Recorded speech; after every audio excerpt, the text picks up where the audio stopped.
Ang One TV Usamis modalit kaninyo sa Kristohan ng programa aron sa pagpalawom ug pagpaambit sa pagtuo sa pulong sa Dios, pagpakabana alang sa kaluwasan sa matag usa. Namugna kining programa karon ang adlaw sa kaluwasan. Karon ang adlaw sa kaluwasan. Og karon ania ang inyong alagad, Senior Pastor Reverend Dr. Ricardo M. Cortuna. Karon ang adlaw sa kaluwasan. Karon ang adlaw sa kaluwasan.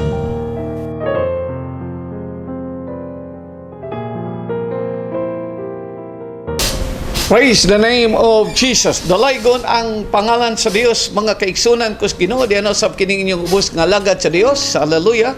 Si Bishop Ricardo Cortuna sa usa ka programa nining telebisyon karon ang adlaw sa kaluwasan.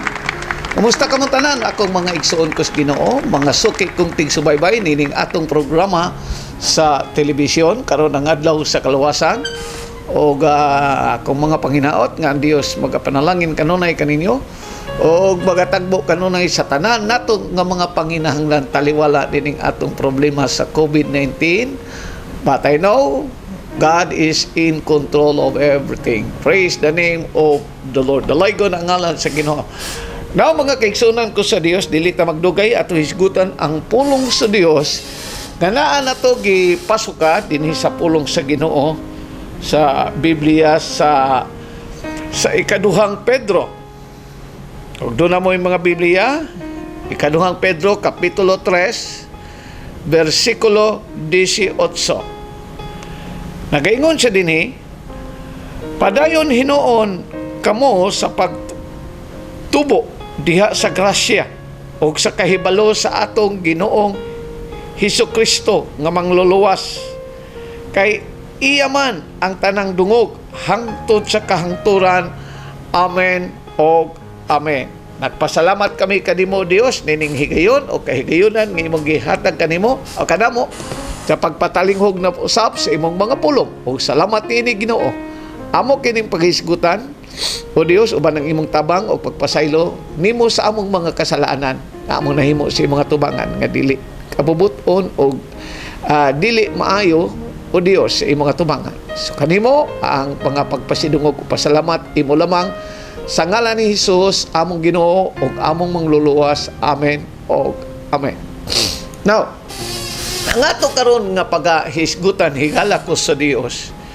Kining gitawag nato mga ilhanan nining gitawag og mga matured Christian. Hallelujah.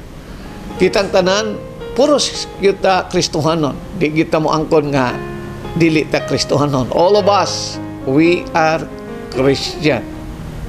Hallelujah. Now, unsa man ang gitawag nato spiritually matured Christian?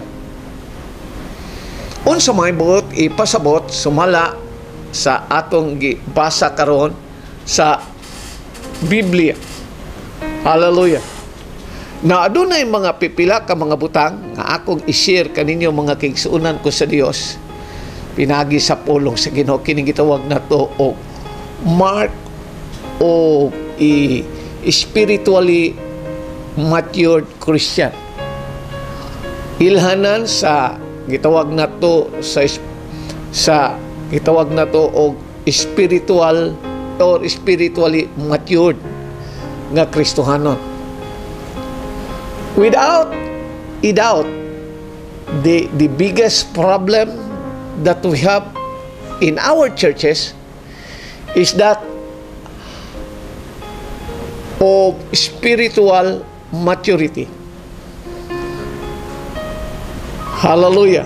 Mao ni atong nakita sa ato ang nagkalain nato nga simbahan. Kining spiritual maturity. We get ourselves into all kinds of problems by seeing immature things. Kanunay na to, kitang tanan, nagkanilain ang atong mga problema nga atong giatubang. O makaingon ta sa atong kagalingon kung dili ka matured, makahimo ka og mga gitawag nato og immature decision by acting in immature ways. So, we need to become spiritually matured. Nagkinahanglan ta o kinahanglan gayod nga mahimo tang spiritually matured. We need to grow up, and according to Peter, mga kaigsuunan ko sa Ginoo, chapter 3 in verse 18 tells us, ingon siya, grow in the grace and knowledge of our Lord and Savior Jesus Christ. Salamat sa Ginoo. Naibalo ka ba nga kining gitawag na to God's will, kabubuton ba? Kabubuton sa Dios nga kitang mga katawhan mahimong spiritually mature. Hallelujah. Tinuod na. God want us all to grow into maturity. In fact, here, Apostle Paul scolded the Christian church for the lack of maturity. So, he treated them as if they are babies in Christ. Gipakasama ni Paul ang maong dapit sa Korinto nga bata pa diha ni Kristo. Hallelujah. According to 1 Corinthians chapter 3. Hallelujah. Salamat sa Diyos.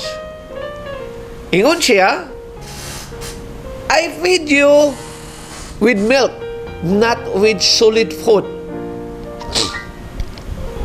Gipakaon ko kamo og gatas, dili gahi nga pagkaon. Why?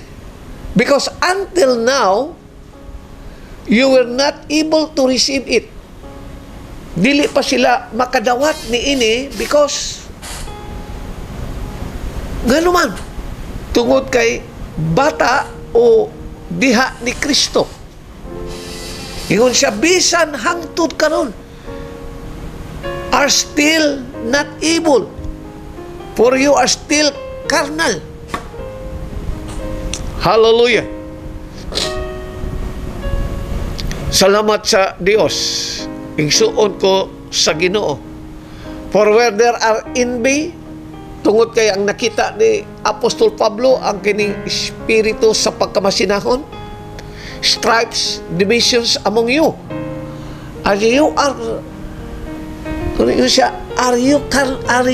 not carnal and behaving like mere din? In 1 Corinthians chapter 3 verse 2 to 3. Now, Apostle Paul tell them to grow up. Hinahanglan mutubo kining mga tawhana, kining dapita sa Korinto. And God want them to grow up. Kay mao po ni gusto sa Dios nga kining iglesia ha mutubo usab. Nga naman, why? Because spiritual immaturity cause all kinds of problem. Mao ni sinugdanan sa gitawag nato nagkalalain nga mga problema. Kining gitawag nato og spiritual maturity. God's will for your life is spiritually maturity. One of the purpose of the church, mga kaigsuunan ko sa Ginoo, is to help you to grow to spiritual maturity. Hallelujah. Mao man ni ang katuyuan sa imong simbahan. Nganong naa kay simbahan? Aron ang imong simbahan, mutabang kanimo nga mahimo kang hamtong sa espirituhanon nga mga butang. Now, what is spiritual maturity? Hallelujah. Let me start by telling you what it is not. Una, ang spiritual maturity is not a matter of age. Na kung dako ka na, tiguang ka na, you are matured. No, dili. Let me say up front. Okay? Spiritual maturity does take time.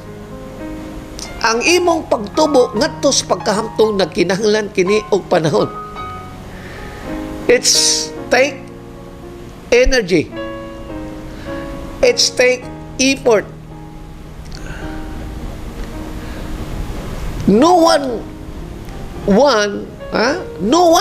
become spiritually mature overnight. Dili ingon ana nga ugma matured ka na. Nilabang lang ko sa kagabi, matured ka na. No, dili. If you look up, even Jesus grow. No? Ni-grow siya. Si Jesus, as he grew up, kung imong tanahon, look at what the Bible says in Luke chapter 2. According to Luke chapter 2, in verse 52, Jesus increased in wisdom and stature and in favor with God and men. Hallelujah. Salamat sa Diyos. Hallelujah. Another thing, spiritual maturity is not a matter of appearance. Mo ba? Yes. Some people can look around spiritually mature. They know how to talk and talk. Ilang makaingon sila, makakonklud sila sa ilang kagalingon, aka na, mature na kay kibaw mo sulti. Hallelujah. They know how to talk and talk. But question is, do they know how to walk? The walk? Kibaw ba ni sila mulakaw? Kibaw ba po niyo siya mulakaw? Some people look holy. Ang barog, balaan kay barog. Ingon na yun siya, akala siya spiritually matured. Kay balaan kayo barog. They seems to have heaven hovering around them. Murag gilubot, murag tabunan siya sa langit ba? Muna makaingon tabo holy kay barog. But they may just the appearance and not reality. Dili diha nimo kakuaan o sukdanan ang maturity tungod lang kay balaan kayo siya o barog. Ang gitawag na to og appearance can be deceiving. Malingla ka lang. You know the saying, ibaw ba ka aning panultihon nga nagaingon, you cannot judge a book by its cover. Kita kang cover nindot kayo, moingon din kang nindot kayong sulod ani. No, dili. You cannot judge a book by its cover. Spiritual maturity is not a matter of what a person looks around, likes on the outside. Dili ingon ana. It is a matter of what has taken place on the inside. Kundili kanang unsay naa sa iyang sulod, dili ang sa iyang gawas. God is in the front on your wall, but that is not spiritually mature. Either achievement are not a sure sign of spiritual maturity. Dili na gayud mo atong kakuhaan og sukdanan kung unsay iyang nakabot og nahuman. Spiritual maturity is not a matter of character. Hallelujah. Is a matter of character. Mao na ang spiritual maturity. Kanang unsay imong nakita sa iyang pagkatao. Because character makes a difference. Hallelujah. It's character that counts. Sumapa ni D.L. Moody, kung siya, character is what you are in the dark. Recognizing is what people says about you. Hallelujah. Character is what God knows about you. Kana bang unsay nakita o nailhan sa Dios mahitungod kanimo. Dili kung usay, hallelujah, murag di ka gusto na ikasulti ang mga tao nimo, kundi ka nang usay ikasulti sa Dios kanimo. God says it's your character that determine who you are. Hallelujah. Now, today, I want to give you a 5 marks of what it means to grow to spiritual maturity. Tagaan ta mo og 5 kabutang kung unsa gayoy buot ipasabot nining gitawag na to spiritual maturity. Now, let's look at the first mark. Unang ilhanan sa spiritual maturity. Number 1, spiritual maturity, person or mature, spiritual mature is positive under pressure. That is the number 1. A spiritual mature people is positive under pressure. Let's look and see what James tells us in chapter 1.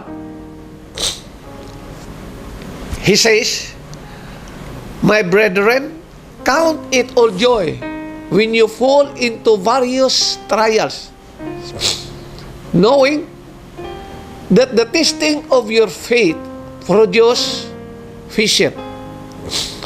But let patience have in perfect work, that you may be perfect completely, lacking nothing." James chapter 1, verse 2 up to 4. Now, do you seek spiritual maturity?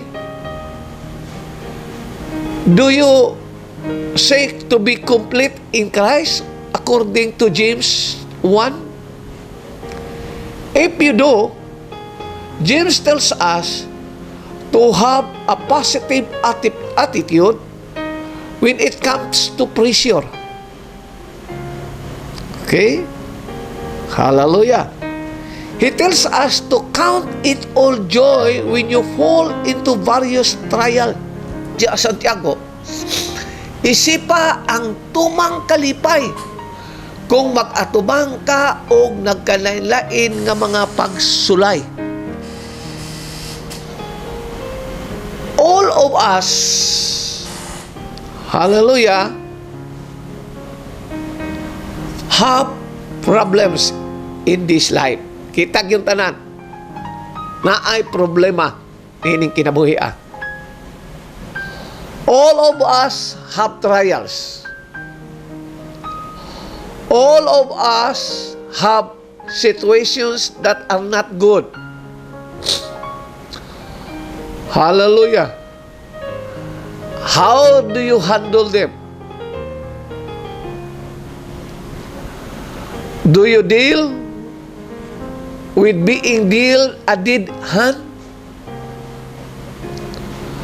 Do your problems blow you out of the water? Do you get uptight? Do you grumble and grapes? Do you get negative or nervous?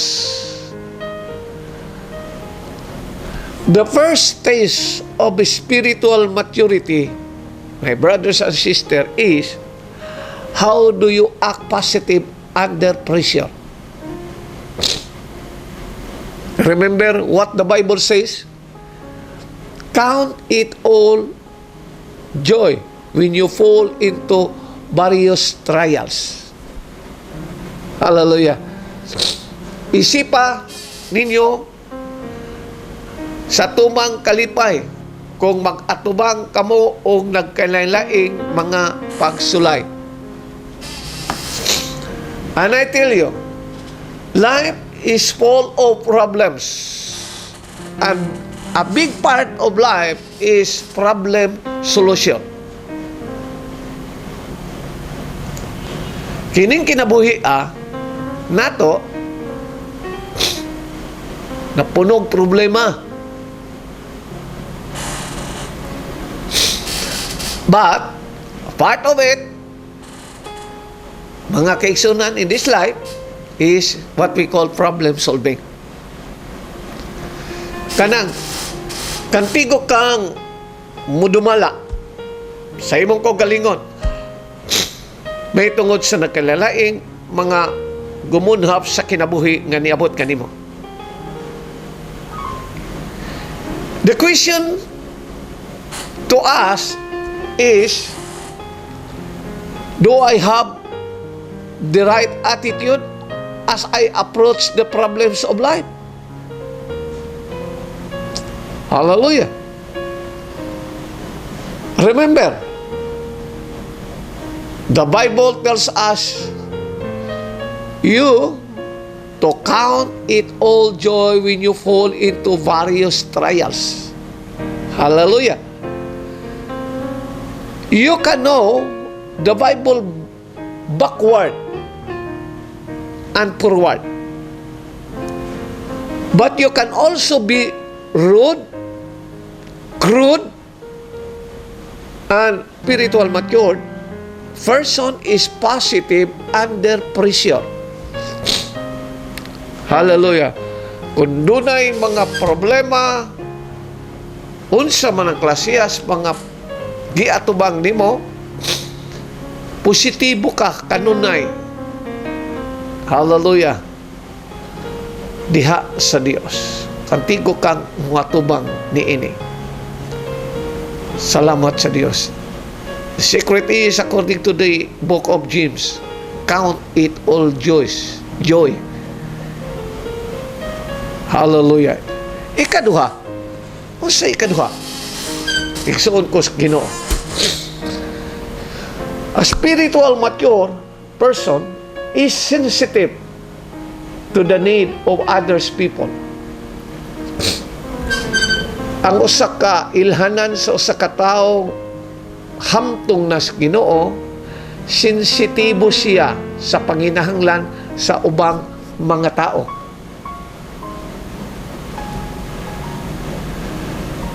Follow along with me as I read from 1 John chapter 3. Begin in verse 17. Here, whoever has the world's goods, and see his brother in need, and closes his heart against him, how does the love of God abide in him? 1 John chapter 3 verse 17. Hallelujah. Salamat sa Diyos. A spiritually mature person is sensitive to the need of those who around him or around them.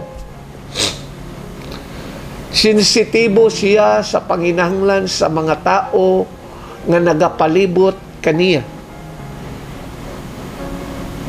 A spiritually matured person doesn't just look at or look out for their own needs. Hallelujah. They are also aware to the needs of others. Ang tao nga hamtong, dili lamang ang iyang kaugalingon, ang iyang gitanaw nga mga panginahanglan, kundi bisan ang panginahanglan sa mga tao nga nagapalibot kaniya. They understand that there are many around them that are hurting and have need. Nakasabot siya nga dunay mga tao nga naa sa iyang palibot, nga nasaktan, ug dunay mga panginahanglan.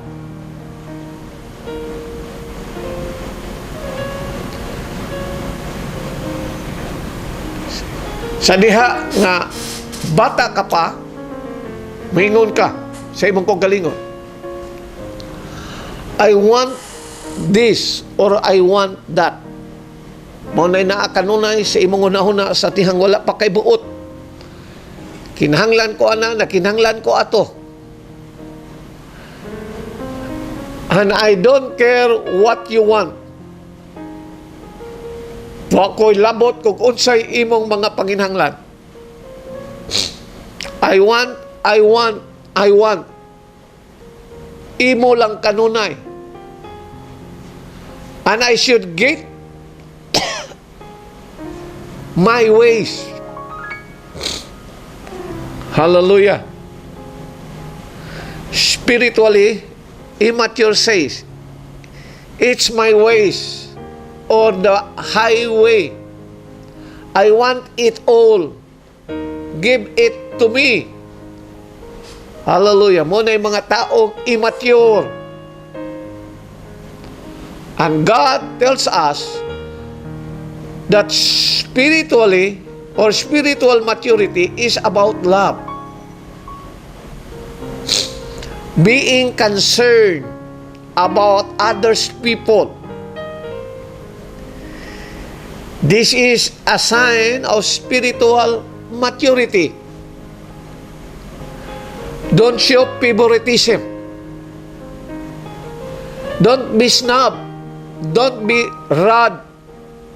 Don't look down on others people. Don't judge by appearance.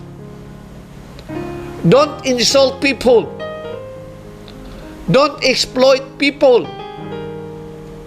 You see, the second test of spirituality, maturity, is how I treat others people. Dili gani ka kaybaw ni ana, kana nagpasabot, naapa kanimo ang kahakog ug ang kadalo. Wa kay paki sa ubang mga tao nga naa sa imong palibot, kana nagpasabot, you are immature Christian nga nagdalag kalinaw. And also, the book of James tells us, where do you think all of this of feeling war and quarrel come from? Sa manigikan, kining away gugubat. Do you think they just happen? Think it again. They come about because you want your own ways. Nahitabo ni tungod kay gusto ka sa imong kaugalingong plano, sa imong kaugalingong paagi, mahitabo. And fight for it deep inside yourself. James chapter 4 verse 1. Di ka magpalupig. Wala spirit of humility. Gusto ka nga imo og ang gusto nimo may mahitabo og wala ay kalinaw nga nagpanghitabo sa imong kaugalingon. James is talking about conflicts and quarrel. Hallelujah. He says that we pause, fight, and fume because our own inner desire. Tungod ni sa kinasuluran natong tinguha. You want something and you don't get it. Tungod kay gusto kag mga butang pero unya wa nimo makuha. You get mad. Suko ka. When you get mad, you take it out on others. You kill and covet. But you still don't get what you want. Hallelujah.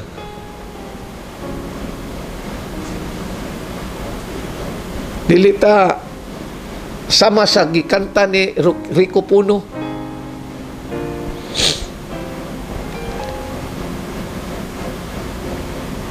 Hallelujah. Ngagingon ni Rico Puno, unsay imong dili gusto, ayaw na buhata ngadto sa uban.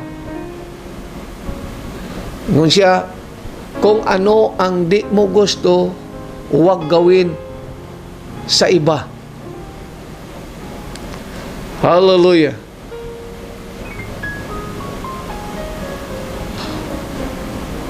The questions to us are, akong pangutana diha nimo, are you a peacemaker or a troublemaker? Do I like to argue? Do I like to debate? Do I like to stir the pot? Do I hurt other people feelings?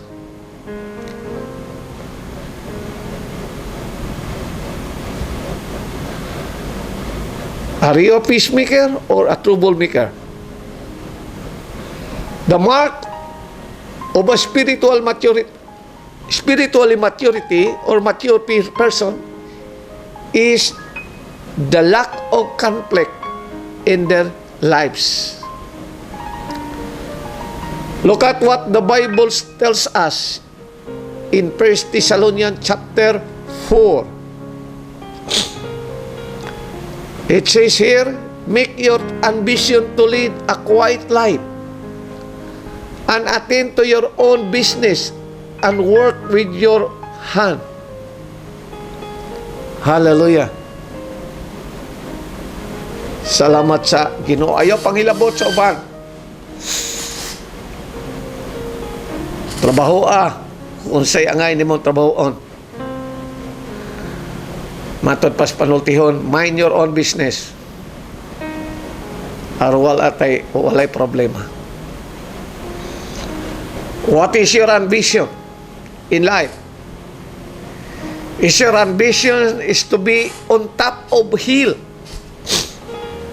Mo ba na imuhang ambisyon?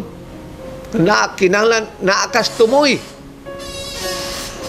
ahead of the crowd. Was that Jesus' ambition? And Romans chapter 12 verse 18 tells us, do your best to have at peace with everyone. Buhata ang pinakamaayo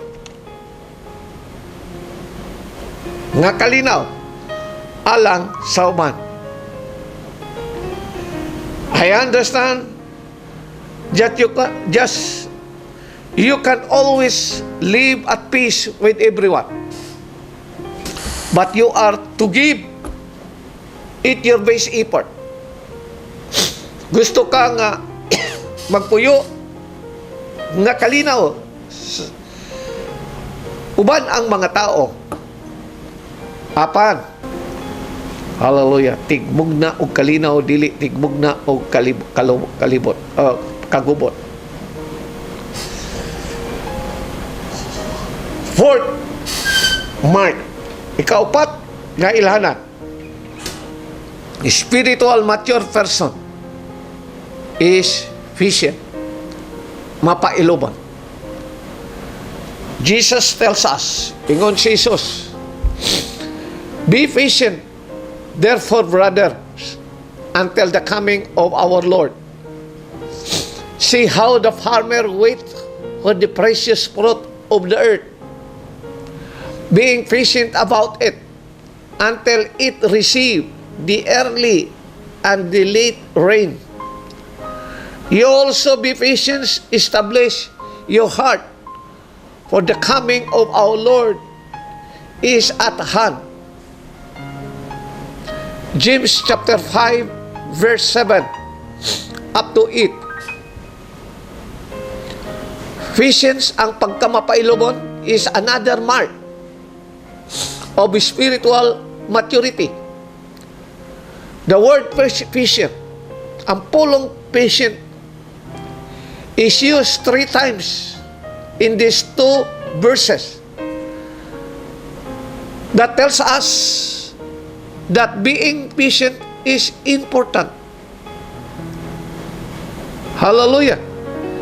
Being patient is a quality of character. Salamat sa Ginoo. Patience is another mark of spiritual maturity. Mauni ang usa sa mga ilhanan.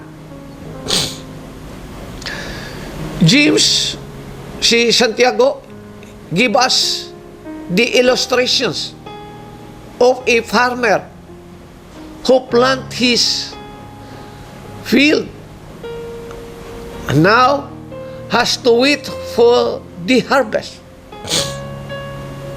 Nindot kayo ang gihatag og illustration ni Santiago kanato.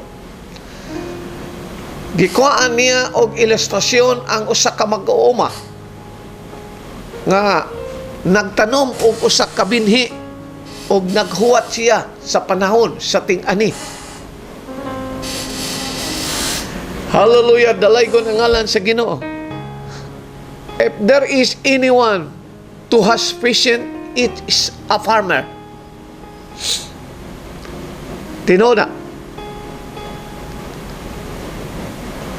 ang usa ka mag-uuma mo'y insakto kaayo nato nga kakuhaan og ehemplo sa ilang pagka-mapailubon.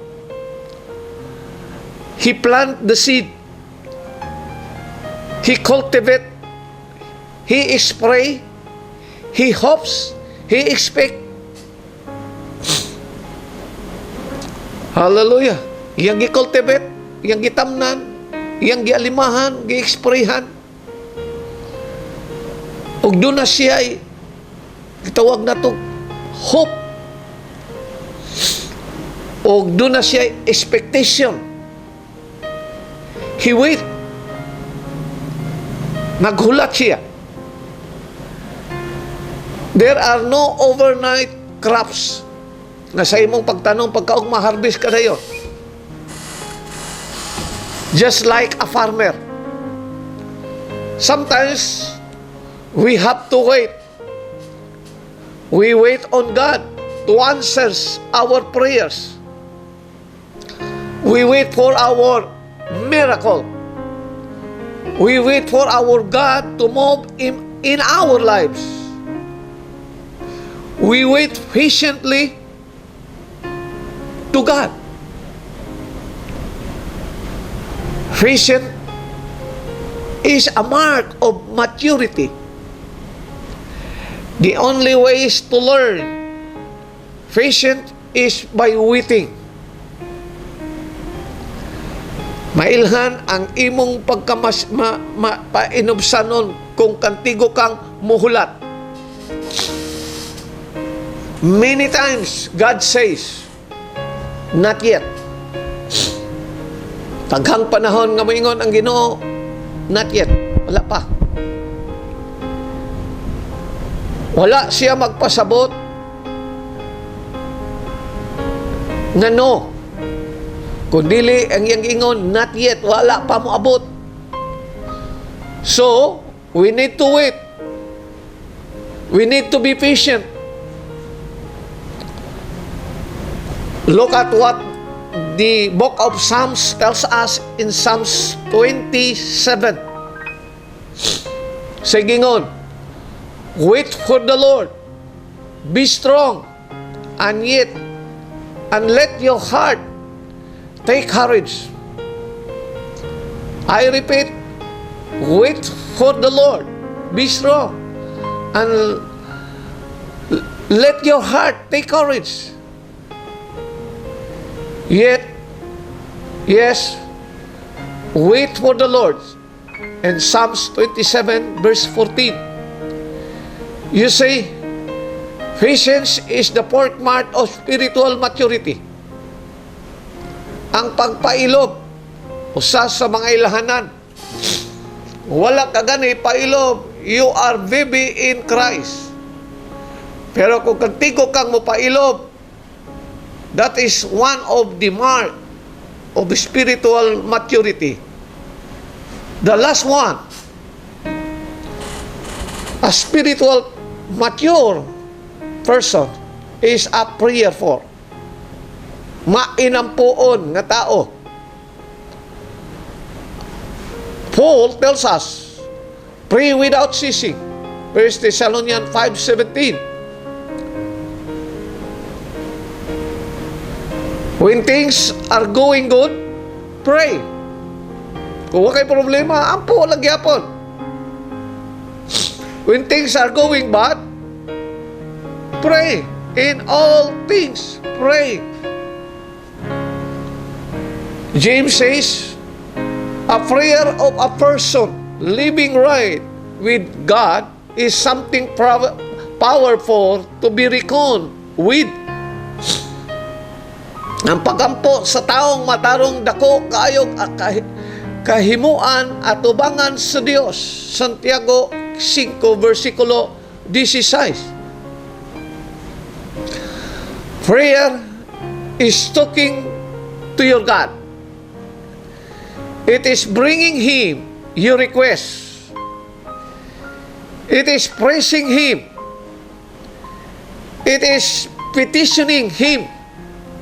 When you pray, you acknowledge that He has control in your lives. Na nagpasabot kung moampo ka, imo siyang gitugutan, nga siya maoy mo dumala sa imong kinabuhi. There is a story in the Bible, or the Old Testament Bible, about a man named Elijah. Elijah prayed that it would not rain, and God stopped the rain for 3 years. Hallelujah. And Elijah prayed again, the heaven opened up. Elijah did not manipulate God, but he acknowledged Him and believed that God controlled the element of the nature.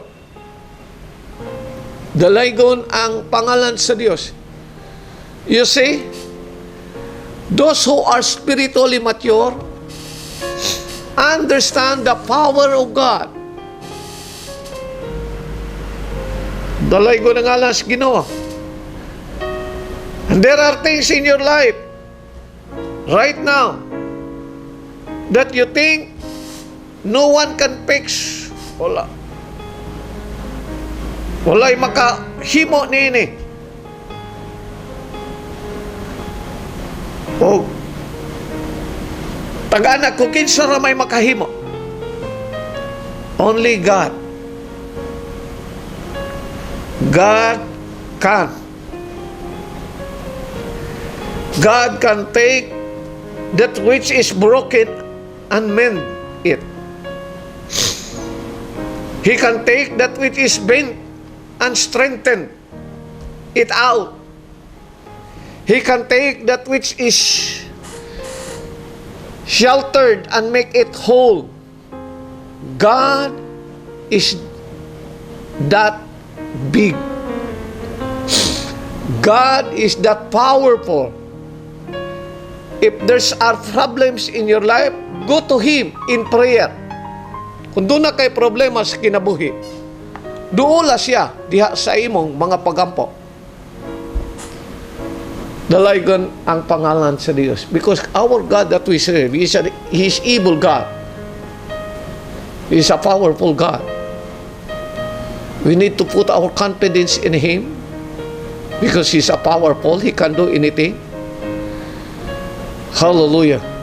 Now, this is my conclusion. My conclusion, my brothers and sisters, how do you handle your problems? Salamat sa Diyos. Are you positive under pressure? Usa sa mga ilhanan o number one nga atong gibutang, count it all joy when trials comes. Are you sensitive of the needs of others around you? Dili lang ang imong kaugalingon lang ang imong gitan-aw, kundi bisan ang ubang mga tao nga mga panginahanglan imo usab nga gitan-aw. That's one of the mark of spiritually matured. Are you a peacemaker rather than a troublemaker? Naa ba sa imong kasing-kasing ang kalinaw ug nangandoy ka nga mahimong peacemaker dili troublemaker? And the last thing nga atong giisgutan, are you patient? And are you prayerful? Hallelujah. These are all the marks of spiritually matured Christians. So, commit yourself today to grow as a Christian. Amen? Gusto man gyud tang motubo. Kung motubo manggali ang atong edad, motubo unta ang atong kahibalo, may tungod sa Dios. Kay ang pagtubo nato makatabang ni. Sultihan ko ikaw sa kong giingon kaganina. A matured Christian cause many problems. Hallelujah. Salamat sa Dios. So nini nga higayon na ighalak ko sa Dios. Salamat sa Ginoo sa imong pagpatalingog sa pulong sa Dios. O manghinaot ko nga kining pulong sa Dios nga imo karong nadunggan ang akong mga panghinaot nga makatabang kini kanimo sa pagpakigbugno nining kinabuhi nga sa atong pagkinabuhi nining kalibutan na madanlog nga kalibutan. Hallelujah. And thank God. Read the Bible and pray every day. Salamat sa Dios o God bless you. Nining atong programa sa telebisyon karon ang adlaw sa kaluwasan. Kining inyong boss nga lagad Dr. Ricardo Fortuna manamilit no sab kaninyo o sa sunod no sab natong panagkita sa nining atong programa karon ang adlaw sa kaluwasan. Apan sa dili pa kini nako tak-upon mga igsoon ko sa Dios. Tungod sa ko sa pag imbitar kaninyo. Kung doon na mo'y mga problema, don't hesitate to call and text me, contact me in my hotline number. So nga, inyong makita nga naa sa inyong television set.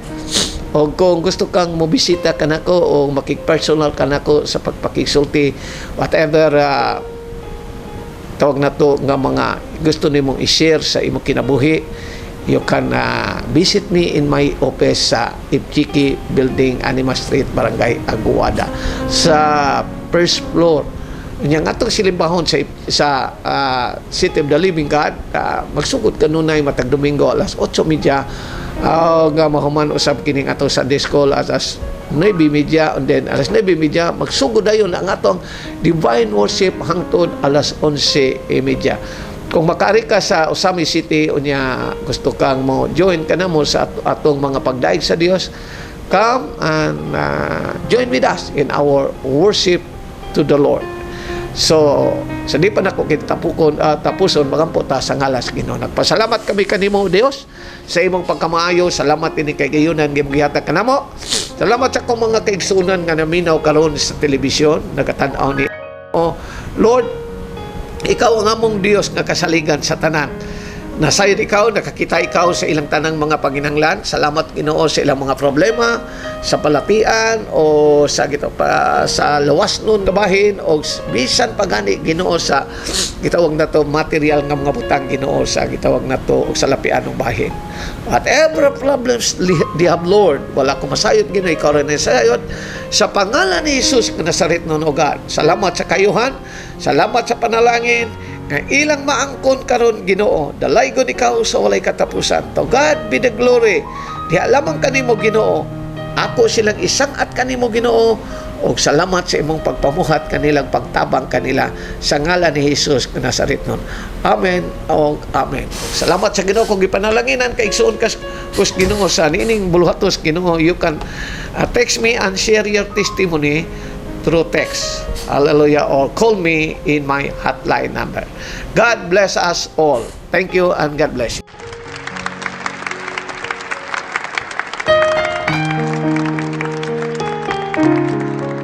Bukad to ang Kristohanong programa sa One TV Usamis. Karun ang adlaw sa kaluwasan.